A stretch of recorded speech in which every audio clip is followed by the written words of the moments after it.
ಪ್ರಿಯ ವೀಕ್ಷಕರಿಗೆ ಶರಣಾರ್ಥಿ. ಇದು ಕ್ರಾಂತಿಯೋಗಿ. ಮಾನ್ಯರೇ, ಕೂತ್ಕೊಂಡು ಮಾತಾಡೋರು ಸಾವಿರ ಮಾತಾಡ್ತಾರೆ, ಆದ್ರೆ ನಿಷ್ಠೆಯ ಶ್ರಮದ ಕೆಲಸ ಮಾತ್ರ ಕೊನೆಗೆ ಉಳಿಯುತ್ತದೆ, ಹಾಗೆ ಗೆಲ್ಲುತ್ತದೆ. ಟೀಕೆ ಮಾಡೋದು ಮನುಷ್ಯನ ಹುಟ್ಟುಗುಣ. ನಮ್ಮ ಹಲವು ಚಟುವಟಿಕೆಗಳು ಬೇರೆಯವರ ಗಮನ ಸೆಳೆಯುತ್ತವೆ. ಒಂದು ಹೊಸ ಬಟ್ಟೆ, ಸೋಷಿಯಲ್ ಮೀಡಿಯಾದ ಒಂದು ಪೋಸ್ಟ್ ಇತ್ಯಾದಿಯನ್ನ ಇತರರು ಹೊಗಳಿದಾಗ ಸಂತೋಷವಾಗುತ್ತೆ. ಆದರೆ ಒಂದೇ ಒಂದು ಸಣ್ಣ ಟೀಕೆ ಇಡೀ ದಿನದ ಮೂಡನ್ನ ಹಾಳು ಮಾಡಿಬಿಡುತ್ತೆ. ಇದರಿಂದ ಪಾರಾಗುವುದು ಹೇಗೆ, ಟೀಕೆಗಳನ್ನ ಹೆದರಿಸುವುದು ಹೇಗೆ ಅನ್ನೋ ಕುತೂಹಲಕಾರಿ ಸಂಗತಿಗಳನ್ನ ನಾವಿಲ್ಲಿ ತಿಳ್ಕೊಂಬರೋಣ ಬನ್ನಿ.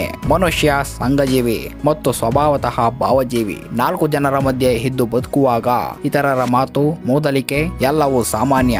ಆದರೆ ಇತರರ ಅಭಿಪ್ರಾಯಗಳಿಗೆ ಕಾಯುವುದನ್ನ ಬಿಡುವುದು ಮತ್ತು ಅವು ನಿಮ್ಮ ಮೇಲೆ ಪ್ರತಿಕೂಲ ಪರಿಣಾಮ ಬೀರದಂತೆ ನೋಡಿಕೊಳ್ಳುವುದನ್ನ ಕಲಿಯುವುದು ಅವಶ್ಯಕ. ಇಲ್ಲಿಯೇ ನಿಮ್ಮನ್ನ ನೀವು ಮೆಚ್ಚಿ ಮಾತನಾಡಿಕೊಳ್ಳುವುದನ್ನ ಅಭ್ಯಾಸ ಮಾಡಿಕೊಳ್ಳಿ. ನಿಮ್ಮ ಮೇಲಿನ ಗೌರವ ಯಾವುದೇ ಪರಿಸ್ಥಿತಿಯಲ್ಲೂ ಕಡಿಮೆಯಾಗದಂತೆ ನೋಡಿಕೊಳ್ಳಿ. ಯಾವುದನ್ನು ಜಗತ್ತಿಗೆ ಜಾಹೀರು ಮಾಡಬೇಕು, ಯಾವುದನ್ನ ಮಾಡಬಾರದು ಎನ್ನುವ ಗೆರೆಯೊಂದನ್ನ ಹಾಕಿಕೊಳ್ಳಿ. ಖಾಸಗಿ ವಿಷಯಗಳನ್ನ ಬಹಿರಂಗಪಡಿಸಿ ಅದಕ್ಕೆ ಜನರ ಮೆಚ್ಚುಗೆ ಬೇಕು ಎನ್ನುವುದನ್ನ ತೊಡೆದು ಹಾಕಿ. ನಿಮ್ಮ ಆತ್ಮವಿಶ್ವಾಸ ಮತ್ತು ಶಕ್ತಿಯನ್ನ ವೃದ್ಧಿಸಿಕೊಳ್ಳಿ. ನಿಮ್ಮ ಒಳ್ಳೆಯ ಗುಣಗಳು ಮತ್ತು ನಿಮ್ಮ ಧನಾತ್ಮಕ ಅಂಶಗಳಿಂದ ಮಾಡುವ ಕೆಲಸಗಳನ್ನ ಯಶಸ್ವಿಗೊಳಿಸಿಕೊಳ್ಳಿ. ಸಣ್ಣ ಪುಟ್ಟ ವಿಷಯಗಳಿಗೂ ಇತರರ ಅಭಿಪ್ರಾಯ ಪಡೆದುಕೊಳ್ಳುವುದನ್ನ ನಿಲ್ಲಿಸಿ. ನಿಧಾನವಾಗಿ ನಿಮ್ಮ ನಿರ್ಧಾರಗಳನ್ನ ನೀವೇ ತೆಗೆದುಕೊಳ್ಳುವುದನ್ನ ಅಭ್ಯಾಸ ಮಾಡಿಕೊಳ್ಳಿ. ಟೀಕೆಗಳು ಬಂದಾಗ ಅವುಗಳನ್ನ ಧನಾತ್ಮಕವಾಗಿ ತೆಗೆದುಕೊಂಡು ಅದರಲ್ಲಿ ಒಳ್ಳೆಯ ಅಂಶಗಳಿದ್ದರೆ ಅವನ್ನ ನಿಮ್ಮ ಜೀವನದಲ್ಲಿ ಅಳವಡಿಸಿಕೊಳ್ಳುವುದನ್ನ ಅಭ್ಯಾಸ ಮಾಡಿಕೊಳ್ಳಿ. ಜನರೊಂದಿಗೆ ಇರುವಾಗ ಗೆಳೆಯರು, ಅಕ್ಕಪಕ್ಕದ ಮನೆಯವರೆಲ್ಲರೂ ಸಂದರ್ಭಕ್ಕೆ ತಕ್ಕಂತೆ ಅಭಿಪ್ರಾಯಗಳನ್ನ ಹೇಳುವುದು ಸಾಮಾನ್ಯ.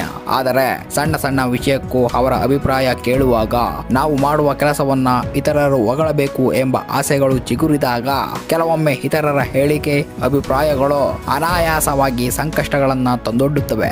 ಆದರೆ ಅವು ನಮಗೆ ಮುಖ್ಯ ಹೌದೋ ಅಲ್ಲವೋ, ಅವು ನಮ್ಮ ಮೇಲೆ ಯಾವ ರೀತಿಯ ಪರಿಣಾಮ ಉಂಟು ಮಾಡುತ್ತವೆ ಎನ್ನುವ ಸ್ಪಷ್ಟ ಅರಿವು ಇದ್ದಾಗ ಈ ಅನಿಸಿಕೆ ಹೇರಿಕೆ ಲೋಕದಿಂದ ಹೊರಬರುವುದು ಸಾಧ್ಯವಾಗುತ್ತದೆ. ಒಂದೊಂದು ವೇಳೆ ನಿಮ್ಮ ಕೆಲಸಗಳು ಬೇರೆಯವರಿಗೆ ಖುಷಿ ಕೊಡೋದಿಲ್ಲ, ಬದಲಿಗೆ ಅವರಿಗೆ ಸಂಕಟವನ್ನ ಉಂಟು ಮಾಡುತ್ತವೆ. ಯಾಕೆ ಗೊತ್ತಾ? ನಿಮ್ಮನ್ನ ಅಸೂಯೆ ಪಡುವವರು, ನಿಮ್ಮ ಸಾಮರ್ಥ್ಯಕ್ಕೆ ಸರಿಸಾಟಿ ಇಲ್ಲದವರು ನಿಮ್ಮನ್ನು ತಡೆಯುವ ಒಂದು ಅಸ್ತ್ರವನ್ನ ಪ್ರಯೋಗಿಸುತ್ತಾರೆ. ಅದೇ ಟೀಕೆ, ಗೇಲಿ ಮಾಡೋದು. ಟೀಕೆ ಮಾಡೋರಿಗೆ ಎಂದು ಹೆದರಬೇಡಿ. ಅವರಿಗೆ ಟೀಕೆ ಮಾಡೋದು ಬಿಟ್ಟು ಇನ್ನೇನು ಗೊತ್ತಿರೋದಿಲ್ಲ.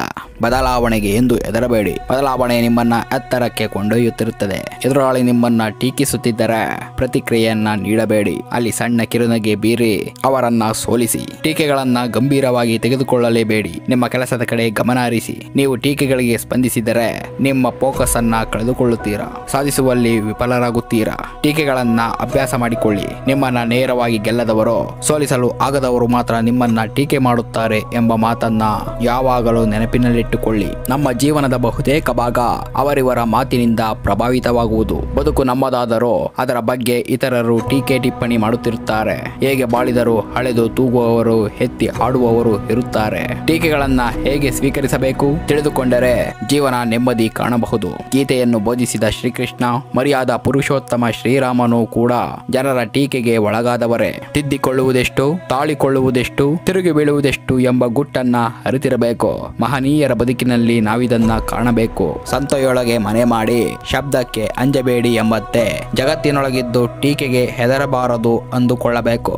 ಟೀಕೆಯ ಉದ್ದೇಶ ಅರಿಯಬೇಕು, ತಾಳ್ಮೆಯಿಂದ ಗ್ರಹಿಸಬೇಕು. ಅದರಿಂದ ನಮ್ಮ ಉತ್ತಮೀಕರಣ ಸಾಧ್ಯವೆನಿಸಿದರೆ ಬದಲಾವಣೆ ತಂದುಕೊಳ್ಳಬೇಕು. ನಿರಾಕಾರಣವಾಗಿದ್ದರೆ ನಿಂದಕರನ್ನ ದೂರ ಮಾಡಬೇಕು. ಛಲದಿಂದ ಬಾಳಬೇಕು. ಸಾವು ಕೂಡ ಒಂದು ವಿರಾಮವೆಂದು ಭಾವಿಸುವ ಮನಸ್ಸು ನಮ್ಮದಾಗಬೇಕು. ಟೀಕೆಗಳು ಸಾಯುತ್ತವೆ, ಕೆಲಸಗಳು ಉಳಿಯುತ್ತವೆ.